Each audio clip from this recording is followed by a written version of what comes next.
Salut à tous les amis, c'est iWar pour la Jedi Team et aujourd'hui je vais vous faire ma première vraie vidéo sur cette chaîne avec un top 10 des meilleurs pratiquants de la Force Jedi et Sith confondus. C'est parti. En 10e position, on retrouve Kit Fisto. Grand adepte de la forme 3, Kit Fisto est l'un des maîtres Jedi les plus puissants par rapport à la Force. Il est seulement dernier car ce qui suit est vraiment énorme. En 9e position, nous avons Kylo Ren. Kylo Ren, fondateur du Chevalier de Ren, et c'est un ancien apprenti Jedi à l'Académie de Luke avant de sombrer dans le côté obscur de la Force. Darth Maul, premier site de ce classement.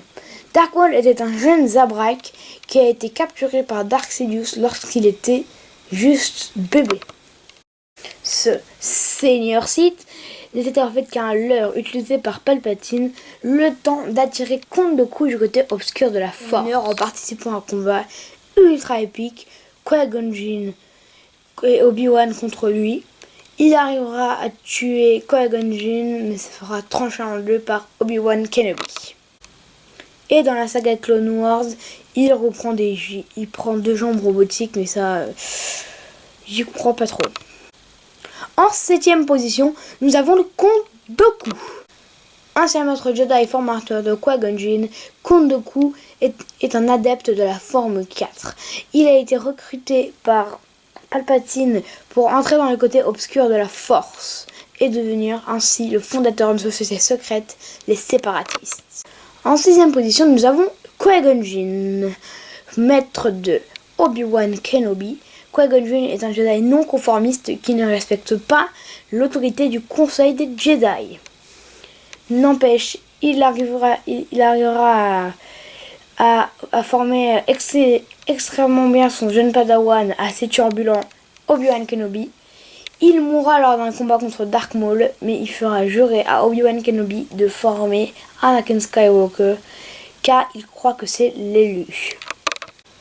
En 5e position, nous avons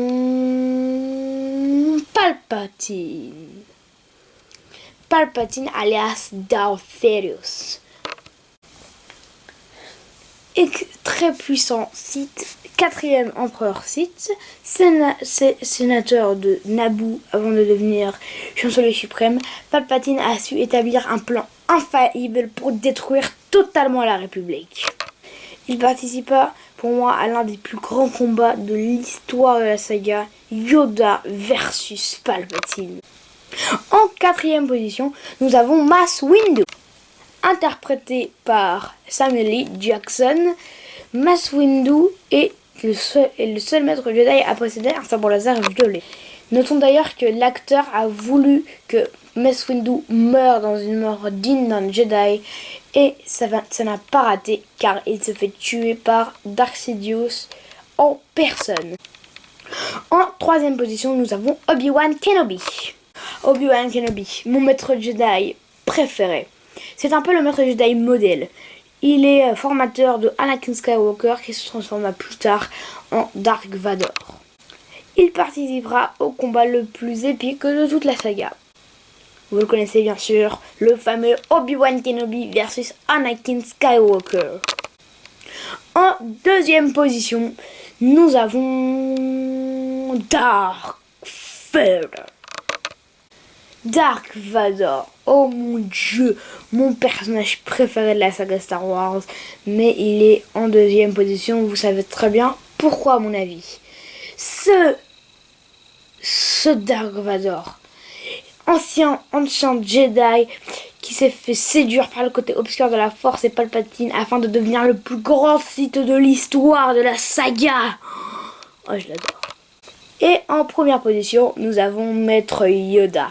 Vous l'attendez, j'ai pas trop besoin de le décrire. 900 ans, 800 ans qu'il est Jedi, a formé 8 élèves, a formé Qui-Gon Jinn et le Count Dooku. Ce Maître Jedi est le plus grand génie de l'histoire. Il mérite excessivement cette place. C'est déjà la fin de cette vidéo. Si ça vous a plu, n'hésitez pas à vous abonner, à liker et à partager la vidéo, à commenter aussi. Et tchuss!